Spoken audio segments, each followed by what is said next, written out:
Hello and welcome everyone to the JomezPro Final 9 at Roy G. Guerrero Disc Golf Course in lovely Austin, Texas. I'm joined here by Mr. Jay Yeti Redding. Jay, thanks for joining us, man. I know this it's a huge honor for us to have you with us. You've got 9 world titles to your name, including 5 putting championships. You're very active in the Central Texas disc golf scene. You've been there for well over a decade, and I appreciate you joining us today. Man, Jonathan, I couldn't be more stoked. I've really been a fan of your guys' work. In fact, I think I was featured on some of your first videos back in the day that we'll all look back and be like, man, look where they've come from. So we're super stoked. Austin, Texas is a hotbed for disc golf. In fact, that's why we moved here. So I'm tickled to be with the rest of the world today. Yeah, I mean, absolutely. It's funny that you go back to those times and to think that how early in our career, and then it's cool to have that connection with you. So that's awesome. But yeah, let's get started. So here we're on hole 4. We're starting on hole 4 on the final 9. It's a par 3. It's just a slight dogleg to the right, 378 feet. What do you think about this hole? How do you think the appropriate way to approach this one? Well, it's a gorgeous hole. I mean, it's got some natural old school foundations in there and everything, but it's a classic flex shot. So, you know, the golfers here are going to be throwing a power shot with a right-handed backhand throw that hopefully is going to flex out right over that embedded area and try to hopefully make the tiered green.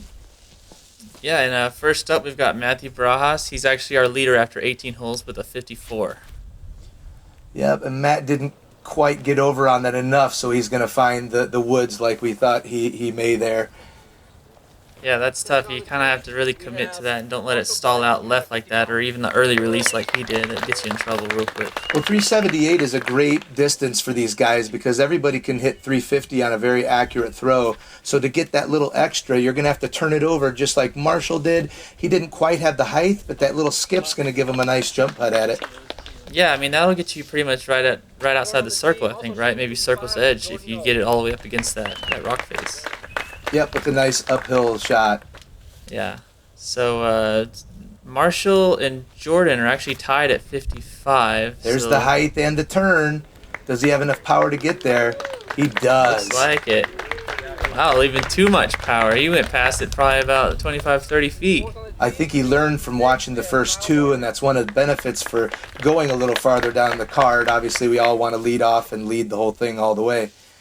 But you can definitely learn a lot by watching your card mates throw. And here we got Kyle Barnhouse. He shot a 56, so he's 2 strokes off the lead. And another interesting note about Kyle is he provided the flyovers for this tournament for us, for the Roy G. Guerrero course. So that was awesome. So shout out to Max Flight Disc Golf for providing the flyovers. Yeah, there's nothing like being able to, when you're watching a video, to be able to see what the disc golfers are getting into, and that's something you can't really see when you're on site unless you know the course. So the overheads are absolutely a great innovation going forward for online watching. Absolutely. So here we have our wild card. This is our raffle winner, Adam Hernandez, who's very active in the Austin disc golf scene, and also happened to be very instrumental to this event happening in the first place. So he did a lot of background work for us, a lot of behind the scenes, getting stuff set up for us, and then it just so happened that after all that work and missing the cut, he ended up taking the 5th spot in the raffle, so that was pretty awesome. I love that little chip shot hyzer. That was sweet. Got some putts coming up here now. Oh, and Marshall just off the top.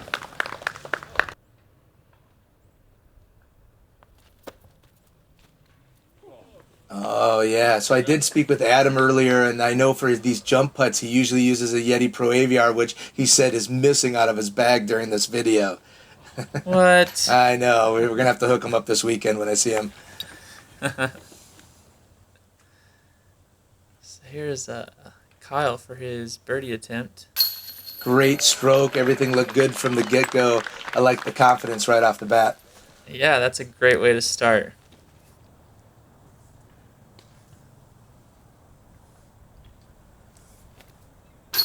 Nice.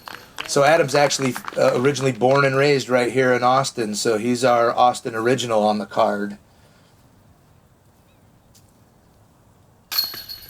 Matt Barajas. Yeah, just clean it up. And I guess Jordan, he hasn't even gotten to putt yet, has he? he got a little bit of skip here. Of course, in Texas, the ground is fairly firm almost all parts of the year. Yeah, that's true. And you'll get that little slide. So I think his putt hit off the target there and gave him he'll take a 3 and move on. Yeah, so Kyle with a lone birdie after the first hole of the final 9. Next, we're going to be moving on to hole 5. So talk us through this one real quick. Yeah, 849 feet. Look at this fairway. Just gorgeous. When it gets leaves on, it even becomes more encapsulating because it creates a tunnel type of a shot. But this is a classic longer style of hole where the big boys can just unload off of the tee, but yet they still have to keep it in the fairway. Because if you skip over to the left or the right, all of a sudden you're compromised on what you want to be throwing as a second long drive to get up towards the green. Absolutely. And see, that wasn't ideal that he kind of cranked on that and turned it over, but at the same time, it sits in the middle of the fairway, and like you said, I mean, that's not a bad place to be. Yep. Matt's trying to play the right side, and he's going to get that nice skip. He's actually, a couple more skips. There's that Texas slide we're talking about. You know, we when folks come in from out of state, you know, we try to give them the little clue of like, hey, throw everything 150 feet out to the right and just let it skip in. Yeah, that's definitely something that you'll see the difference between people that are from around the area and those that aren't, because we definitely account for a lot of ground play, especially in the winter.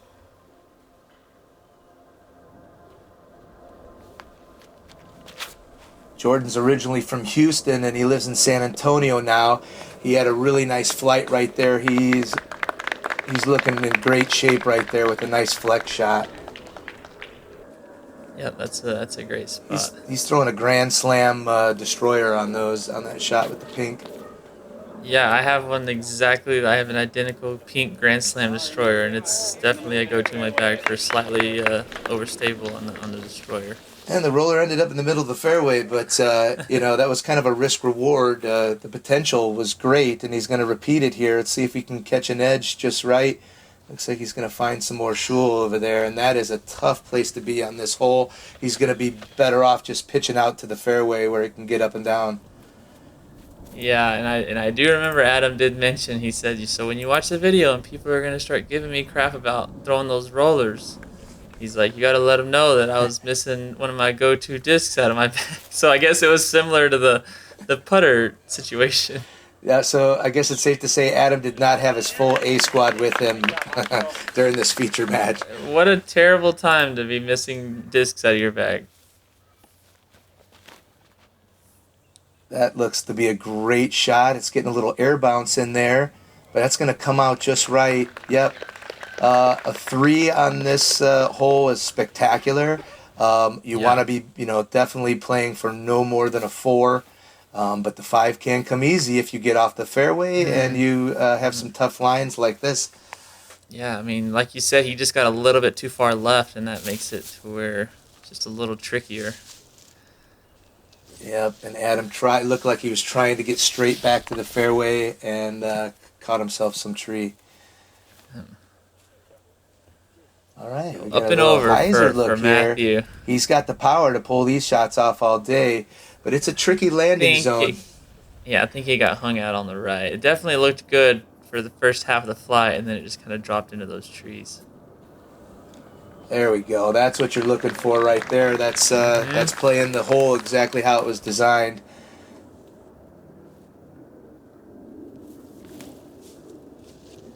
What a tough lie, but look at this. Ooh, nice shot, Adam. Get that out. That was amazing. From where he was, that was not likely to get all the way out there.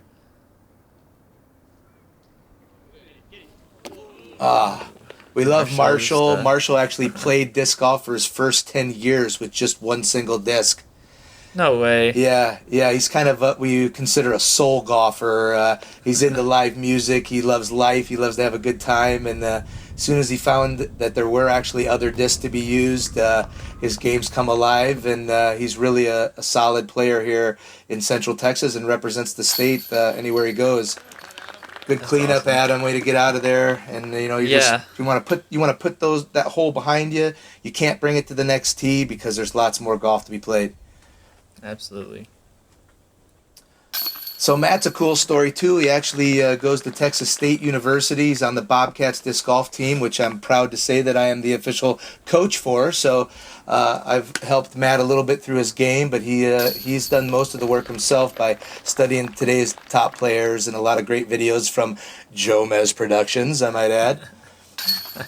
Yeah, I mean, if there's anything that we like to, have any part in, it's the fact that we do get to have the chance to bring the disc golf that's played at the highest level, and people use that to better their game, eventually end up on video, because of that, it's a funny little cycle that's possible because of really just because of YouTube and the way we've developed that, so. This is a super par 3. This is very gettable, but yet you have to make the disc do a little dance.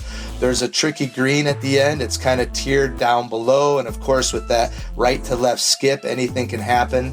I aced this in practice for the ATX Open this December, which was kind of fun because a guy was walking his Chihuahua and he basically dropped the leash and the dog took off and he put his hands up like, "Are you kidding me?" And that's what did you throw on this hole? I actually threw a turn. I threw a champion turn, and I put a little flex on it and just kind of let it come back. And it actually did pull just like this. Probably it skipped, and it skipped right into the basket. Wow. And that's kind of awesome. what you're looking for here. You kind of, if you play it in the air to the chains, you're going to end up long because it goes downhill. You kind of want to play that little skip right there where the end route is. Yeah. Well, it's just like we were saying before. I mean, we rely on a lot of ground play, and skips are definitely a big part of that. So. Absolutely. It looks like a great crowd out there. I know you had a super turnout for these events, and what a great concept, Jonathan. This is a great way for folks to be able to come in and share some of the limelight that some of us top players take a little bit for granted, that we enjoy having cameras, we enjoy showing off for people, and this gives everybody else a little taste of that. Yeah, I appreciate that. It's been something that we just kind of on a whim decided to give it a shot, and it's just grown so much. And we didn't even get to mention in the intro, but this is the biggest Final 9 we ever had. We had 90 players. We filled up 18 holes with 5-man cards, which sounds crazy, but people were so eager just to come out and participate. It was awesome. All right, Adam Hernandez with the long jump putt. He wanted to give a shout out for his favorite taco is Juan in a Million, the old Don Juan. Beautiful putt, Jordan Knowles. With the SloMez. Look at that. He knew that was going. He was already trotting that way as it was going. And when you're playing good golf, when you release it out of your hand, I mean, and Marshall had that same look too. Sometimes you just know it's going in. Mm-hmm. And you know when it's going to miss too. Yeah, more often than making. Oh my goodness. Something tells me he did not know that was going to do that. And you saw the disappointment. Adam. Oof. There we go. See, Matt was kind of like really crouched down, was really trying to focus on making sure that one stayed in. That's right. And a lot of times we tell a lot of beginners, you want to, even those shorter putts, you want to putt through it and not to it. You really don't want to get in the habit of placing the disc into the basket. Use those chains. They're built for a reason. We got 3 deuces on that hole. We've got a scoring separation with a bogey as well. So that shows the greatness of that hole. Here we come to another classic here on the course. Beautiful long hole. We've got the golf course on the left that actually does not play out of bounds, but 738 feet with all of the tightness of a fairway on the left and a small fairway on the right to a little bit of an elevated green. We're going to see some cool shots here. Oh, see, that's a nice play. It's a little high, but oh, wow. He's going to be okay with that just because he got down the fairway so far. Uh-huh. Yeah, he didn't kick in there too bad, so. So Jordan Knowles, he's going to kick some wood there, but he did tell me his favorite taco is the old potato, bacon, egg, and cheese. Classic. Can't go wrong with that. Nice. Man, I'm a sucker for breakfast tacos, man. So. Well, we're all in Texas, and Austin loves to claim that it's the home of the best breakfast tacos, and I'm sure San Angelo, where you're from, would try to say otherwise. Yeah. You have no idea, man. We have some crazy, authentic Mexican food restaurants out here in West Texas. And San Angelo it's just a little gem out here that people. I know Austin's got so much. They're so saturated with all the different restaurants and stuff. But I think we could give them a run for their money. Great shot by Kyle. Let's see if I almost was going to call a roller prediction here. I've seen a roller workout really stupendous on this hole, especially if you can get it to stop right there in that little section. Anything else, and you know, you're going to be. He's got a tricky stance back there that they don't see from the tee. I was wondering what that was. He played from behind the short box. Okay, that was. I was like, he already threw. What's? That was confusing for a sec. All right, forehand. Yep, and that's a tricky spot there. And normally, you know, sometimes they play that tree line OB. It doesn't really need to be OB because of all the trickiness that comes on trying to get back out of it. Oh yeah, sometimes I prefer things like designs like that where like being over there is punishment enough. It doesn't need to be a penalty stroke. Exactly, and like you just saw there, I mean, he's going from spot to spot, and until he gets out into the fairway. This shows the trickiness of this. You know, this is one of the, Roy G is a course that you really do want to stay off the trees at all times, even if that means powering down and disking down to where you stay in control. Yeah. I mean, this hole is just, if you get a bad start, it can just be, as we're seeing, some of these guys are just having a rough time just getting down the fairway. Yeah, this hole looks like it's absolutely treacherous, and it is in certain sorts. I did see there in the ATX, you know, 2 of the 4 of us three'd this during the round. So if you stay clean off the tee and get a good second shot, you can be right there. That's awesome. It needs to flip just a little bit. Stable. I'm not sure what he threw, but it just didn't. Maybe too much disc for that shot. It did stay on the happy side of that. He's going to have a little straddle look at it. Mm-hmm. Oh, look at this gap. Oh, I think the run up there hurt Jordan. Yeah. He really wasn't that far away, and I think his accuracy would have been vastly improved if he just would have stood still and throw it like Kyle's doing here. Mm-hmm. And you got to think how slippery though the footing is with all these leaves on the ground. You know, it is tough to get a good solid footing sometimes. Absolutely, easier said than done for sure. All right, that's going to put him right in his range. Yep.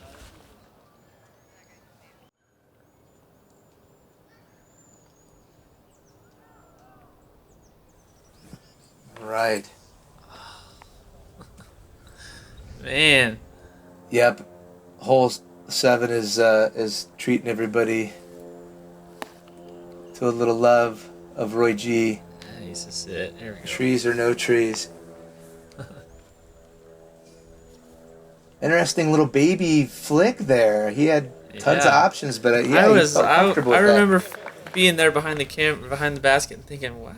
Is he running that and just trying to make it drop in? Oh, good bid. That is a little bit of an elevated green. It's very slight, but it makes a difference.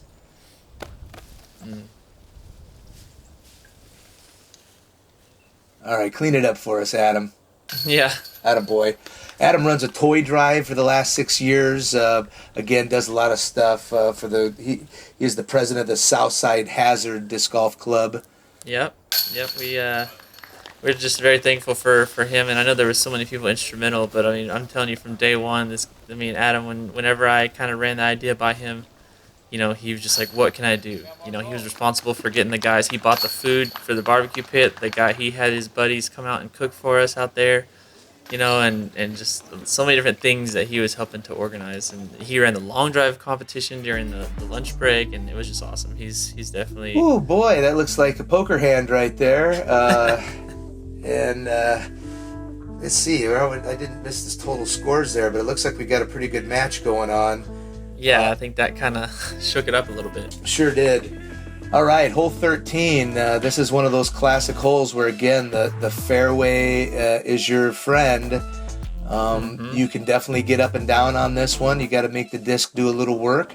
I have a feeling we're going to see these guys throw a bunch of fairway drivers. In fact, Marshall's throwing a T-bird right here. His metal flake T-bird. Beautiful. That needs to sit, though. It's going to get quick on the ground. There we go. He gets a happy whistle because that was a great shot. And he's looking on the dance floor. That was beautiful. Just a nice, slow flex line and stables up right at the basket at the end. All right, Dallas Cowboys tie-dye roller. And, long jump putt. That's an Adams jump putt range. We'll see if we can hit some metal on this. That needs to get up. Yep, he had the nice turnover on it, but you're right, it did need some air to get the disc to do the work. And that's tough to do in the woods. You don't want to get it up too high because it's going to fade out. But you have to commit here at Roy G. That needs to hold a little. Oh. Yep, and there's the highness I talked about. So, if that was a little lower, I think it would have been money. But just getting it up a little bit into those wispy ninja branches. Yeah, and then like we kind of mentioned before, this is actually one of the easier times to play this course. Yes, just because absolutely. of the lack of cover in the trees and leaves. Jordan Knowles with a nice little park job in there. And Adam just kind of tossing it up there, some good walkthroughs, getting some power beneath it. Those are all pretty long-range putts right here. These will all be bonuses for these guys, for anybody. Mm-hmm. Yep. That's all you can ask. You got to get it up to get it in, and hitting some chains is not a bad thing.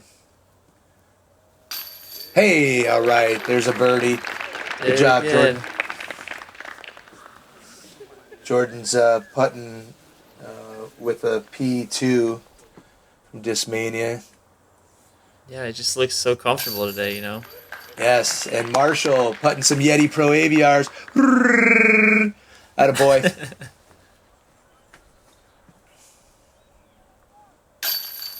There we go.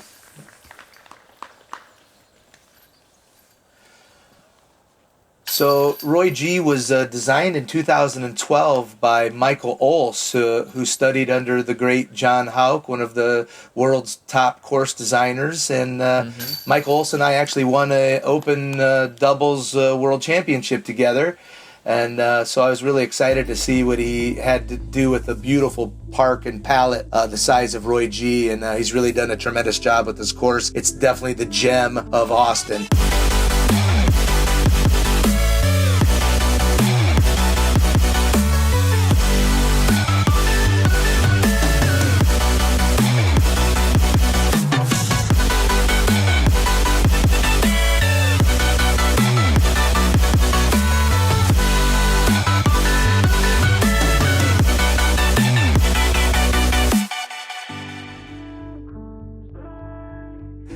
Hole 15, 790 feet.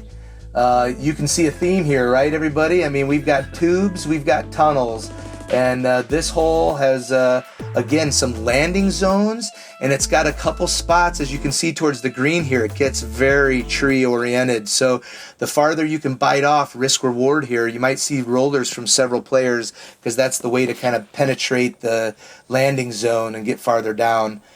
Marshall's got enough power. He did hit a little ninja branch there. Got the distance, but he's going to be tucked over on the left side, which is going to make for a little tricky second shot. Yeah. And that looks like maybe that Grand Slam Destroyer again, huh? That's exactly right. He says he's got it tuned in, just perfectly where, you know that was going to come out of the slight anhyzer he put on it. Adam trusting that tie-dyed cowboy disc that he got from our boy Blue Romero, who's a diehard Cowboys fan. Surprised it didn't roll off OB, but just kidding, Cowboys. I'm sorry. Hey, my second favorite team is whoever's playing the Cowboys. I got to admit it. Oh, man. That's half my fans in Texas right there. That's part of being the fan, man. You're going to get a lot of hate, a lot of disappointment, heartbreak. Unless you were just there in the 90s in the heyday. It's like good placement for Kyle. I think there's a nice little gap over on the right side there. He's going to get able to throw a full pole. Oh, that's pretty high for for this fairway. Yep, Matt caught up into the branches a little bit. A lot of nice power behind that. Wow. I like is that the Destroyer again, you think? It sure is, yep. He says he throws it a lot. Oh, we knew that was coming. Come on, hit the road right. Oh, it wants to work. Here it comes. Stay clean. Oh, all right. Progression on these long holes is so important. The 3/4 rule comes into play where you want to be 3/4 of the way down the hole. If it's a par 4 in the first 2, you want to be at least 3/4 of the way down the hole. Any way you can. That's going to roll back to the fairway actually pretty nicely. Yeah, that didn't look like it was gonna it looked like it was gonna come out of it, but it actually held in there pretty nice to get him in a decent spot. That was a pretty cool thought, but yeah, just another shot just a tad bit too high. I love it. Yeah, cool thought. We all have cool thoughts in our head every time we go to throw a disc, don't we? We definitely do. I think even the high-rated players, such as yourself, I mean, you got to have some pretty cool thoughts that maybe don't work out as good as you drew it up, right? Well, somehow every throw goes into the basket on my head. All right, that's going to give him a putt.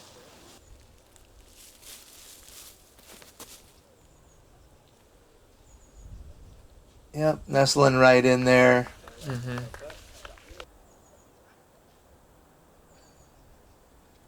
It looks cool from this angle. I'm sure he wasn't super happy being over there, but, that's in his range.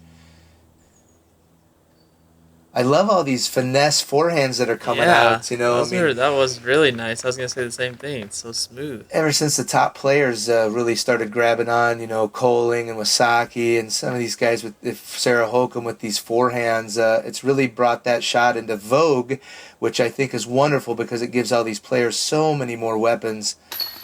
Hey, great putt there. Shot. All right, Jordan Knowles has come with his putter.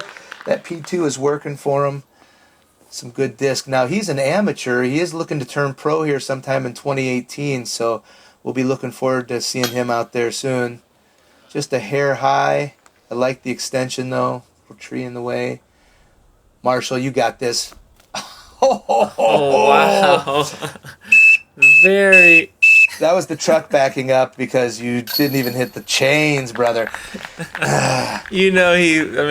That's so uncharacteristic. I'm not sure what he would say happened there, but well, it's okay to laugh at a little bit. My guess is, his favorite taco is migas, so I'm thinking he was thinking about those corn chips and eggs. It definitely wasn't the putt, but he cleans it up. He's moving on to the next hole. As long as you don't whiff twice in a row, then you'll know it's a fluke. Isn't that the truth? No one likes a 3-putt. All right, and again, Roy G shows some scoring separation, quality par 4s. Again, those guys just continue to progress down the fairway, and that was the key there. Signature hole time, if we haven't seen some already, this is a hole that is reachable. Again, 395 is a heck of a pump.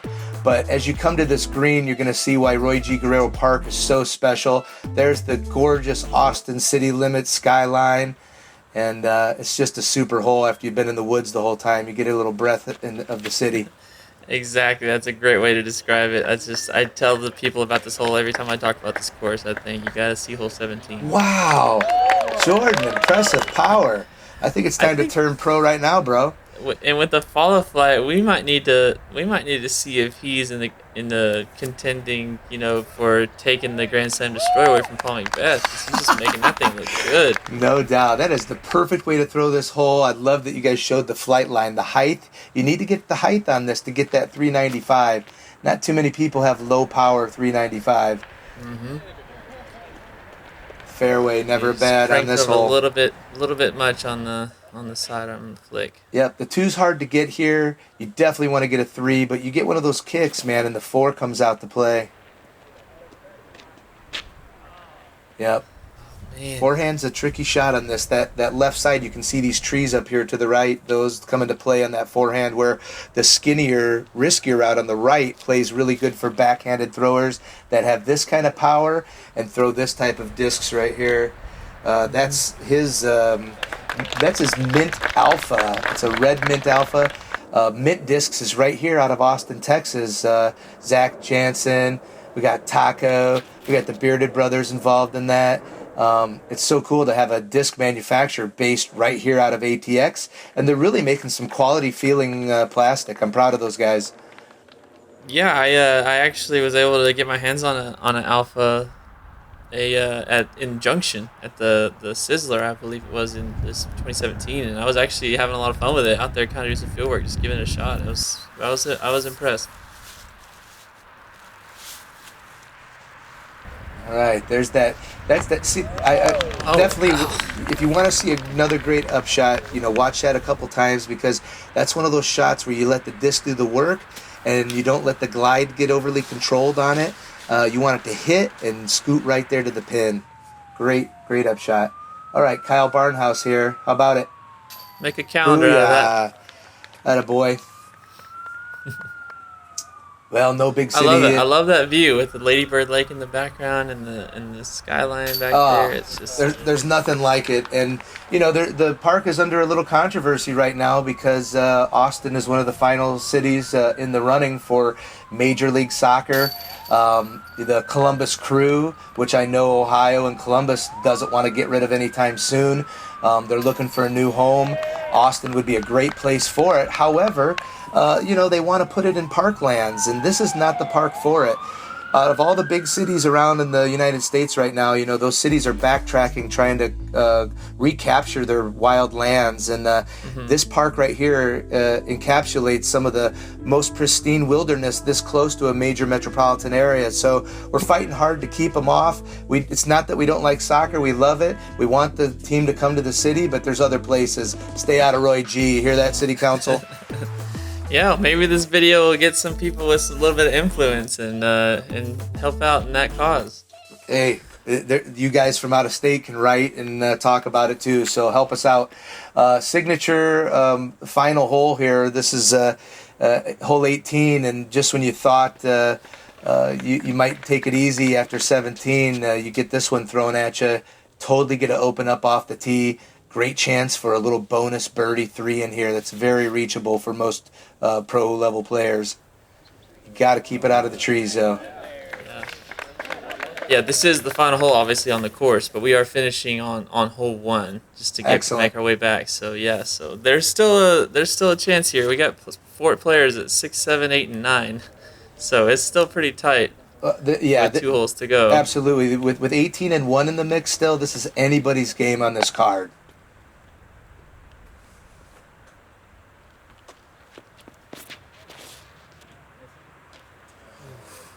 Just trying to squeeze that height out. These guys all can throw over 400 feet on this hole, but the key is obviously to keep it low, and you don't want to fade out left too hard. And a lot of times, there's a parking lot right off to the left here, and the wind will come out of the north, especially in the wintertime, and it can blow and catch up speed across the parking lot, and you don't really realize it here, but it comes right through and affects the disc. Yeah, you get used to that tree cover and having almost no wind, and then you, like you said, you find little spots like that next to a parking lot or something, and then it's kind of just throws you off because you weren't expecting it. Yeah, and that was a great second shot by Marshall. That's going to set him up really good still to get this par out of here. Adam with another Cowboys roller, sit down right there. Jerry Jones approved. He's going to be looking down at it. All right, Matt, see if you can open up here. Take advantage of a strong second shot. Big distance. See, that got through pretty nicely through the top of that tree. Absolutely. That was a 400-plus shot right there. Oh, beautiful turnaround. That's one of the toughest shots to learn as an amateur. Kyle's got the skills. He used to work at Disc Nation, one of the great brick-and-mortar stores here in Austin. They've got a driving field in the back. You can try discs before you buy them. It's really a super thing that Sean and Shannon Mullen have going over there on Slaughter Lane. Absolutely. Every time I go through Austin, no matter what, we'll have the RV or whatever, I find the time to go through there and say hi. I love that store. Like with the Yoki, so the driving range, they have a huge selection. It's a great place. There you go, Matt. Got a nice forehand around there. He's on the dance floor. He's looking good, getting up and down from there.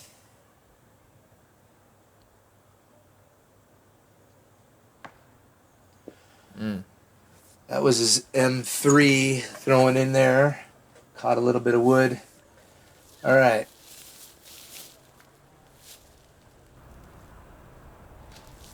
All right, that's working out just fine. Good upshot, Adam.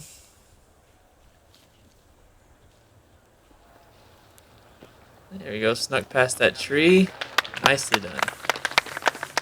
Great upshot. And that's Sean, actually, behind Kyle there. We were just talking about Oh, this nice. nation.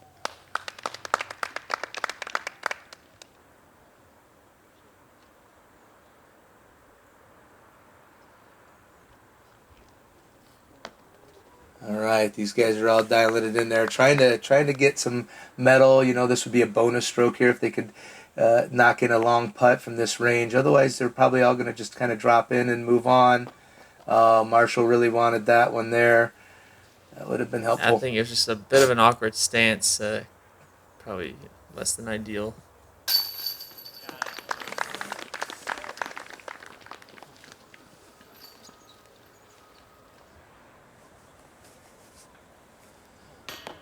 Oh, you know, and that could be too. You know, I mean, Jordan's feet were on that limb right there. I would have tried to maybe take some kind of a different stance. You know, when you practice putting and you get into that sports psychology of repeating the same sequence over and over again, any undulation underneath your feet, you know, you can just have your subconscious kind of beckoning you to like, hey, bro, your feet aren't level, you know, and they're just little things that you don't even take into consideration, but they can throw your shots off. Yeah, for sure. Everyone needs to take advice here, to take notes, because Yeti knows what he's talking about. So. Well, there it is. We're looking at a tight match coming right down to the end here. Yeah. So even with that bogey, Marshall looks to be sitting okay here on hole one. This is a hole that would be totally in his wheelhouse. You can crank it, this tree that we're passing right here. If you can just get beyond that, you've got a really good look up towards the green. The green is tricky, especially if you get over onto the right side right there, but you can see it's a built green. Anything inside those rocks or just outside of it should be a makeable putt for any of these guys. Yep. All right, Matt gets a hold of his destroyer, and it fades out just right. He's in position, looking straight down at the target. He's only got another 320 or so to the hole.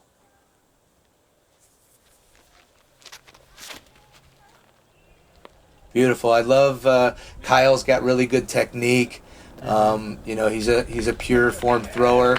I see a lot in his future. Another good position there. You can see it plays good for the righty fade if you can get enough distance. You have to get that 400 range to be able to find that little pocket over there.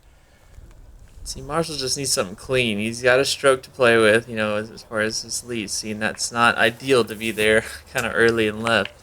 He's in a tough spot. He laughs it off, but he knows he's going to be in for some tough footing. You know, Matt's right behind him, and all he needs is one stroke to at least tie this thing on the last hole. Adam showing that cowboy disc might be a better air shot disc than a roller. That's pretty versatile if he can do that with it and throw all those rollers. Well, he's going to get credit for only playing this disc with this round with like 2 discs. So there's something to be said with that. It's 2 disc challenge. Yes. Oh, he was hoping that Grand Slam would fade left. He's caught up in there a little bit. That's going to be a tricky shot for him. Yeah, I'd say, oh my goodness, great. Wow. Man, that's the key to Roy G right there. He committed to his shot. He wasn't afraid to put some turnover on it, and then he powered through it. Yeah, I mean, I think we could say that Jordan and Adam can get credit for throwing the least amount of discs at Roy G. Probably ever. Keep it simple. All right. Look, and the bonus roll. So we'll turn the backup whistle to a forward positive whistle for him.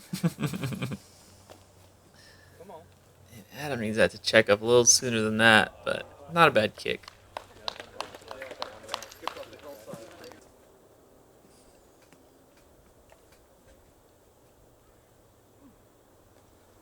And Matt pretty much needs this to go in with, with Marshall up there near the basket. That was easy. It was a great shot, though. I think that was maybe a KC Rock. Yep, exactly. Oh, a little high on us. Oh. Oh, good thing we didn't call 2-meter rule. Look at that thing. A little something for the fans.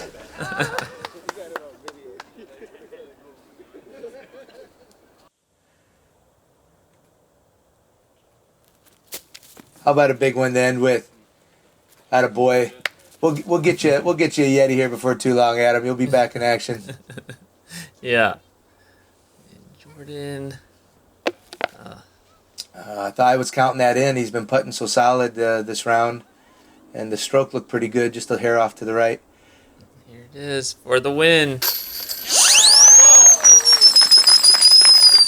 Very well done, Marshall. Look at this guy. I mean, seriously, we like to compare him. When he grows out his hair just right, he looks just like Chuck Norris.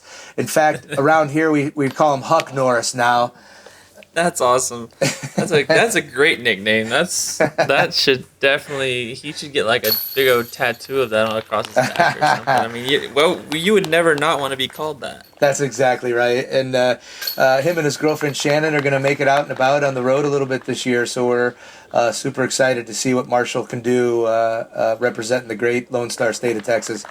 Yeah, absolutely. That's really cool. That's good to hear that, when people are kind of finding the means to get out there and play more, little mini tours of sorts. Man, I'm really loving these scoring spreads on these holes. Well done, Michael Ols. Having played it in a tournament now myself, a really quality course. And look at these guys. They put on a good show for us, and it still ended up being a pretty tight match. Yeah, I mean, we had such a great time again. We were so thankful to the community out here in Austin, and for showing us the biggest Final Nine, and just a great play all around. I want to thank Disc Golf World Order, Rise Above Disc Golf, St. Elmo Brewing, Waterloo Disc Golf Club, obviously Disc Nation came out, and just seeing all these people that came out. So, and obviously thank you to Jay Yeti Redding for joining me on this. It's something we've been wanting to do for a long time, and I really appreciate you getting on here with us. And hopefully this is the first of many commentary sessions to come. Well, it's absolutely been a pleasure, and you know that Des and I are huge supporters of everything you Jomez boys are doing and pushing the sport forward, and we look forward to seeing you out on the road, and thanks everybody for watching. Love disc golf, and check y'all later. All right, thanks for watching.